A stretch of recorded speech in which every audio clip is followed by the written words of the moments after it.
Welcome to Stuff You Missed in History Class, a production of iHeartRadio.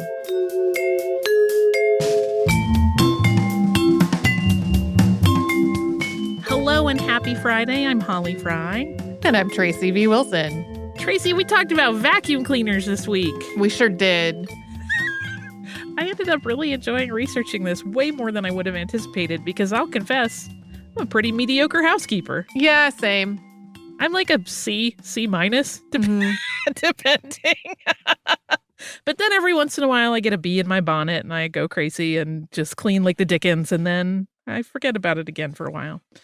One thing that I thought was really interesting was how anytime there was a move forward in vacuum cleaner or any kind of cleaning technology, it was that thing where everybody tries to run to where the lightning just struck so they can get some of their own. Yeah. And some of that was localized in such a way that kind of cracked me up. Like we talked about the Bissells, and they were from Grand Rapids, Michigan. Shout out to my relatives there. But Grand Rapids kind of for a while became this really hyper competitive market after their success, where suddenly there were 6 new companies trying to make basically the same kind of product in that one place, which to me is always kind of fascinating. I'm like, is it just because they were local and it spread to them really quickly and they wanted to replicate it and thought that was a good business model to try to compete with the person that invented this new version? Or I don't know. I'm not a business person, so I wouldn't Well, know. and it's one of those things when there are lots of different companies that are working on the product, the competition can, lead to refinements or efficiencies or whatever that's all a thing. But then there are also cases where it's like, this is 15 different knockoffs of the same one thing. And they're all in one town. That's They're where all they all together. come from. I guess in terms of like your labor force, if someone didn't like working for one company, it was probably easy to find another job. So that's a benefit. But it does seem strange to me how quickly the exact same product started being made in very close proximity. Yeah. One other thing I wanted to mention that I thought was really interesting, and it didn't really, the episode was plenty long and I didn't want to go deeply into it, but that Crystal Palace cleaning was big news for a couple of reasons, right? We mentioned that there had been some spotted fever issues with the Royal Navy training that was going on there and how that really helped it a lot. Spotted fever being caused by ticks, of course, but this was like a huge boon to the idea of vacuum cleaning in general, because people realized with, a pretty good example right before them at a large scale of how much cleanliness improved hygiene and health. Like they really were like, there are health benefits to doing this. Of course we should all start getting our homes vacuum cleaned, which was, of course, again, a huge boon to Booth's business, because then he was like, no, I can help keep you healthier in addition to just keeping everything looking pretty. And that kind of became a huge, between that and royal endorsements, vacuum cleaners, woo. It's all kind of a tangle too, because there's the part of like, yes, there's actual hygiene stuff involved. Mm-hmm. But then there's also like the unrealistic standard of what a person's home should look like and who is in charge of doing that. Yes. Yeah. I'm, like I said, I'm a mediocre housekeeper. My very best friend is the polar opposite of me. I swear hospitals could go to her for training on how to keep something clean. Because even when her son was very tiny, she just trained him to clean. And so even though our house was mostly white, there are no stories of like, and then we had to replace everything in the living room. Like it was never... I don't know how she does it, but I don't. When I'm on vacation with her in places, she just points to places and is like, I wish I could dust that. Like, she just loves it. It's her thing. I don't have that reaction to anything. I'm more like, my house is haunted house themed. We got a haunted mansion thing, so I don't have to dust. That's ambiance. But just a very different approach to the whole thing. And I promised I would tell you how our Roomba died. This was an early model Roomba. And it is a story of our a recently departed cat, Mr. Burns.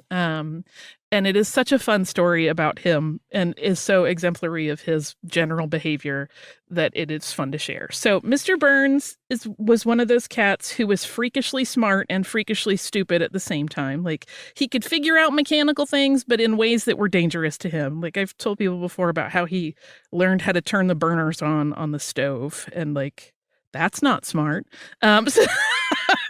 So we had a Roomba that we had gotten. I think we got it as a refurbish. We didn't get it brand new because we probably couldn't have afforded it at the time.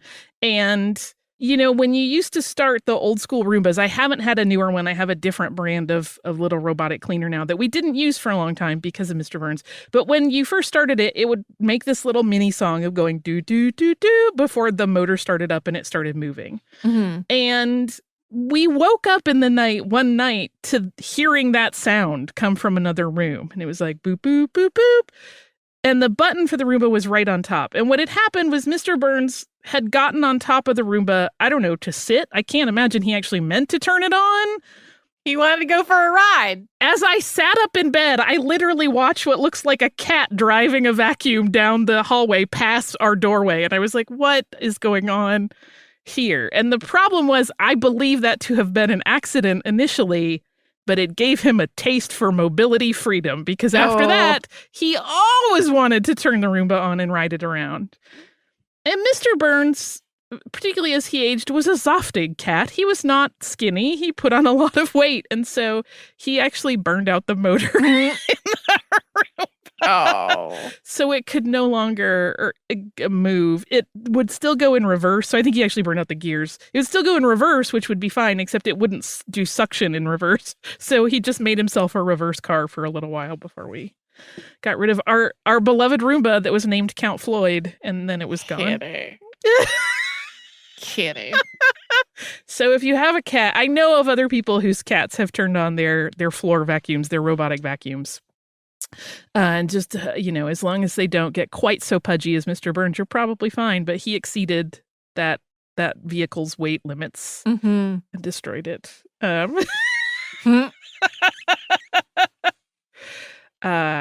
so that's my funny story of how our Roomba was destroyed. No, that is no, you know, shade to Roomba or their manufacturer at all. It was not made to carry a cat around. No one was like, I would like an 18-pound cat to be able to drive this around the house for fun and leisure. No one says that when they're developing a floor vacuum, but that's what happened. So if you have funny stories similar, please share them because I love them. That's a History Podcast at iHeartRadio.com.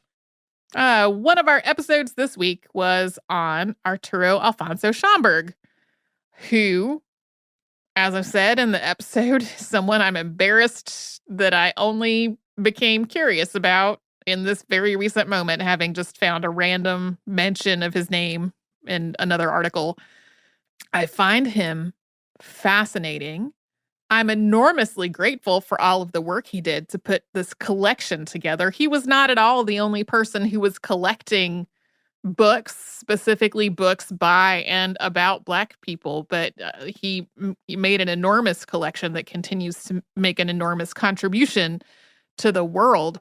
The one thing that we didn't get into the podcast that is kind of, you know, an oversight on his part, but something I don't really feel like I can criticize him a ton for, is that his focus was mostly on men. Most of the work he collected was by men. Most of the people he associated with in his life and work were men. It's one of those things where it's like, I wish he had had some more gender equity in what he was doing, but also given the period that he was in and the society that he was associating with, it's unsurprising. Right. He would have been even more of an outlier had that been the case, for sure. Yeah. It's one of those things where this is 100% speculation, but I wonder if one of the reasons that he fell from view in a lot of ways after his death was because the communities that he was part of here in the U.S. didn't quite embrace him. Like he was seen with some suspicion within the Black community because of his Puerto Rican heritage, and then he was also seen with some suspicion in the Puerto Rican and Cuban communities because of his Black heritage. And so as those communities were intentionally documenting and resurfacing figures from their own pasts, neither quite claimed him in that way. Right. Yeah, I mean, that makes all of the logical sense in the world, right? I can easily see someone going, I don't know if this person fits in with what we're doing, and moving on, and then not revisiting his work or his legacy. Yeah, it's hard to say, having not, personally grown up in Puerto Rico and having only been there once, whether he is more well known as like a more household name there. He does have streets and squares and things named after him in the Caribbean, more so than in the United States. Until more recently, when more things have been named for him, and he's become slightly more recognized more recently outside of the context of the Schomburg Center, which again is an enormous and important resource. It always fascinates me when people are very, very willing to embrace the beneficial work of someone while simultaneously criticizing their very identity that led them to do that work. Yeah. It's a little like, oh. Yeah. A lot of the people that have written about Schomburg have talked about how, he, like many, many people who grew up in the Caribbean when he did, and people in the United States when there was just not as much widely available education unless you were white. Like a lot of people were self-taught. But also a lot of the people that were in the academy that he was in all had degrees. And he was really able to just like hold his own in that community in a lot of ways, while also sometimes being criticized and dismissed for not having that academic background. People have noted that like he was really good at collecting. He didn't have the academic background that would lead to like analysis of the things that he collected, which in my mind it's like, okay, fine, that's somebody else's work in that case. Like he was doing all this work of finding all of these published works, in some cases by first tracking down the name of the person whose work he could go find, because a lot of the people that he was trying to find publications by were not people whose names had become widely circulated in any way. We also touched on it, but did not go into a lot of detail, that like the reason he was able to build this huge collection on the salary of the job that he had was that people were not charging a lot of money for most of this work. So I found noted in a couple of places that like he bought 2 volumes of Phillis Wheatley's poems for something like 20 or 30 cents. And like that, the fact that was the amount of value that book dealers were putting on this work is why he was able to get it all and preserve it all and sell it all to the New York Public Library. Yeah, that's always an interesting thing. I know I've said on the show before, I used to work for a university library and worked in acquisitions. So I did always marvel at things and their value and what determined their value. And I can only imagine, I mean, that was in the late 90s and early 2000s. So I can only imagine in the early part of the 20th century how much more cockamamie some of it seemed, and especially when informed by racism kind of driving the bus of devaluation. For sure. So yeah, I am tremendously glad that the Schomburg Center exists today. I'm glad he did so much foundational work that allowed it to exist. Maybe when I'm more into traveling, because we're both fully vaccinated, I still haven't gone anywhere aside from in my own community yet. Maybe at some point I can make a trip to New York and actually go there in person, pending it's also being open to the public, which I have not checked on at this point yet. But yeah, very grateful that I got the chance to work on this episode.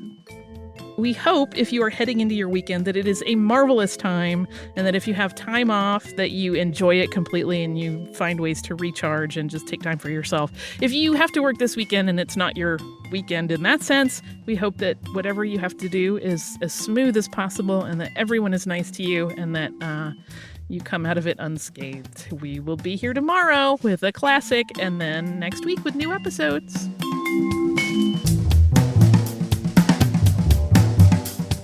Stuff You Missed in History Class is a production of iHeartRadio. For more podcasts from iHeartRadio, visit the iHeartRadio app, Apple Podcasts, or wherever you listen to your favorite shows.